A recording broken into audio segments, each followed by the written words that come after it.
Welcome back to Homeschool Together. Thank you for joining us. We are now moving up through the solar system. We've left, as I said last week, the photon factory of the sun, and we are now going to be visiting the two first rocky body planets who take the brunt of the sun's issues and what it produces through Mercury and Venus. So we had a good time this week. We had some art, we watched some movies, read some books, played some games. It was kind of a nice rounded week. So we'll start. Yeah, so we only have nonfiction without kind of narrative nonfiction this week. So we've got a couple of books on Mercury. They're similar. Yeah, just a simple nonfiction book describing various facts and figures. So this would be a good week for you to do, when you're first starting off with these planets, maybe even telling stories about the origins of their names, having your older learner kind of do that research while you're trying to teach to your younger learner. If you have two like we do. With these planets, you're trying to think about how, and especially how, I think there's a small section here. This is Mercury in general. This is the material, but I think it has a small section. Oh, yeah, it actually talks to, that's right. Yeah, we got this. There's the section. Yeah, there's a small section on the actual planet in here, but this is Mercury in general, like the element and whatnot. And we were like, we made this mistake. Yeah, and I think there's a small section maybe towards the end. Yep, right. Oh yeah, here. So there's a little bit about the planet Mercury and why they kind of shared the name. Its name and then the Mercury element. So but yes, so that you know that this is one of the true books. Be careful, it's not the planet Mercury. Absolutely. But there is a small section. I would say this one's better. This is probably the only one to get. Explore outer space. And if you have there's a bunch of different series. So we have a bunch of spines that we've been showing throughout the videos, talking about like space, the space exclamation point. There's also the bodies of the solar system that we've shown as well. Those all have pages on the various planets. So pull those spines in, pull those chapters in when you're talking about these planets, and think about maybe what element of the planet you want to talk about. Mercury is so close to the sun, it's orbital, it's so fast. You may want to talk about those type of things. You may want to, if you have a learner that's more into like the naming of them and you want to do more of a mythology element, you can go in that direction as well. I wanted to just show the rawness of Mercury being just blasted with radiation from the sun. I thought that was a cool thing for them to do, and we'll see that in some of the artwork that we did as well. We also then talked about Venus as well. Again, another nonfiction book about Venus. The planets series. Yeah. So this one's really good. Absolutely. Another one here is 21st Century Junior Library as well. This is again on Venus. So just taking a couple books on Venus, trying to get an understanding of what it's about, why it's unique. A lot of the facts and figures about the planet, some of the characteristics of the planet, the harsh environments of both of these planets, the rockiness that defines them as well. So you get kind of a nice rounded experience there. I thought was really good. And maybe we can jump a little bit, but we paired this with some really nice videos. There's some absolutely amazing probes that we have orbiting Mercury around the sun, which we talked about last week. Venus has been photographed amazingly as well. We've also had 50 years ago, we had a probe that landed there for a few minutes, got some data, showed them a lot of those pictures, showed them a lot of those videos, showed them a lot of that type of media, because we are now into the planetary bodies, and they have been photographed very well, and you can see all the characteristics of them. And so you really have a good time to see the mapping of those planets and understand what they're all about. Yeah. You can choose any direction you want to go. I went more of like kind of the harder science, like here's what the probes have seen, here's what they've mapped, here's what they photographed. And you'll find there's various different, like this 21st Century Junior Library, the 4D planets, explore outer space, whatever your library has as your some set of all the planets. They're all kind of similar. I don't know that there's been one type that I've said is better than the others. There's not a ton of books about these planets. So find whichever one you prefer, whichever one your library has, and pick up maybe one or two. I did more, I read these, but I think we more than anything use the space exclamation point. That's the Knowledge Encyclopedia Smithsonian, more than really these books. So you can get these books if you want to, if you've got a good set that you like, but you could also just rely on that encyclopedia, the spine stuff.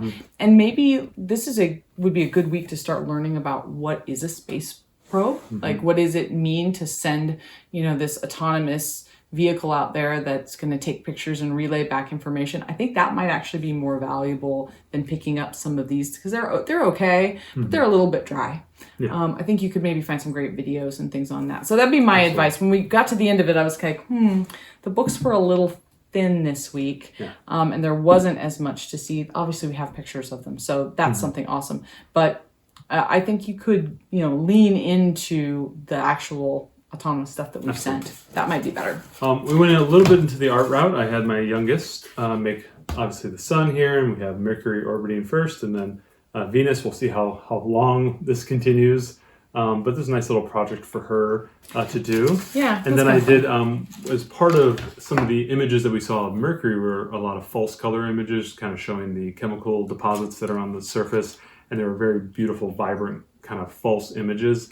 They're really beautiful to look at. And so I had both girls go ahead and just paint those, what they saw. So you can kind of see on the cover of this one how it's got the blues and greens and all that stuff. Exactly. And so we went along with that and kind of and talked a little bit about the photography and why they would do that, what information that conveys. Very often we see a lot of things in the kind of the false color images. It's not really an authentic image of what we would see. And so just talked a little bit about why we would do that and what that kind of shows us, and also kind of the beauty of seeing in color what is in physical, deposits of material. So it's kind of a cool thing to see. Yeah. So both girls did that as well. That was a nice little project. We also played game Orbital Velocity. We were given this game as an early release like a couple of years ago. It's actually really fun. Yeah. So we thought it'd be good time to talk about orbits, because now we're talking about sending craft out who are going to be photographing these planets. And where those planets are and what their orbits are like. How long does it take? How long do they spin? That type of thing. So, and talking about getting those probes into orbit, talking about moving up and down.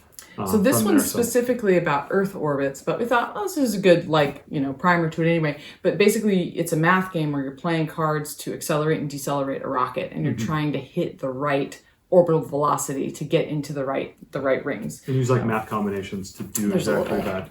Yeah, sort of think of it as kind of like a Monopoly board where you're going around the Monopoly board. Yeah. It's just a fun, simple play with numbers and whatnot. Not that you should have to get this game, but think about some games. If you see it, or you see something that has to do with orbits, that could be fun. Like Solar Quest that we talked about a little bit earlier. Solar Quest is always fun. Solar Quest is really good. You can maybe get on that, and I'll put a link to that as well. But yeah, and then we went ahead and watched a bunch of movies. Right. So the girls and I watched Race to Witch Mountain. This was the newer one with The Rock when he still had hair, which was very interesting.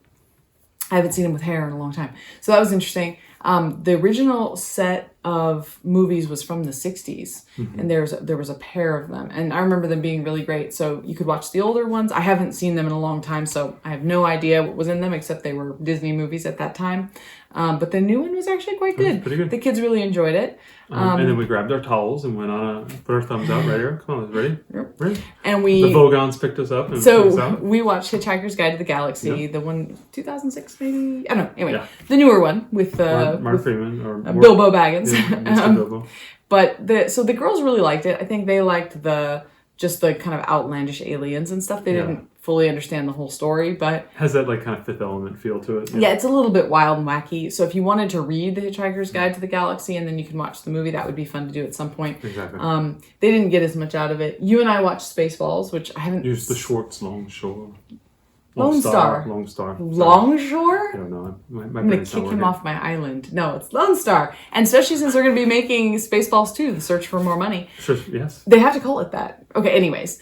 So I hadn't seen it in quite a while, and I was like, this is a great excuse to watch it. It was funny. We had a good time, It's silly. It's a great late night movie. If you haven't seen it before, you got to see it at some point. It's one of those early parody movies that came out. Mel Brooks. Yeah, and since they're going to do a second one, I'm not sure when it'll come out next year after. Mel's in his upper 90s now. I thought it was 100 or something. I don't know. Yeah. Anyways, that was kind of fun. So there aren't a lot of movies that are about these subjects, so we thought, we'll just go general space this week. Yep. But the kids really did dig Race to Witch Mountain. So that's cool. It's about a boy and girl teenagers that have crash landed on Earth. They're aliens, and then we're trying to get them back to safety, kind of thing. Lots of action. It seems reasonable. Yeah. Absolutely. So we're going to be deviating here. We're going to be going to do the ISS and the moon next week. There was originally an Earth study that was in the original curriculum, but we feel like we kind of covered Earth a lot earlier through, so we didn't want to hop back there now. So we thought, so just prune that off. Stayed with the moon. So just kind of hopping through the bodies, and then after that we'll move on to Mars. So we'll talk about the moon next week. We are moving through the solar system. Mm-hmm.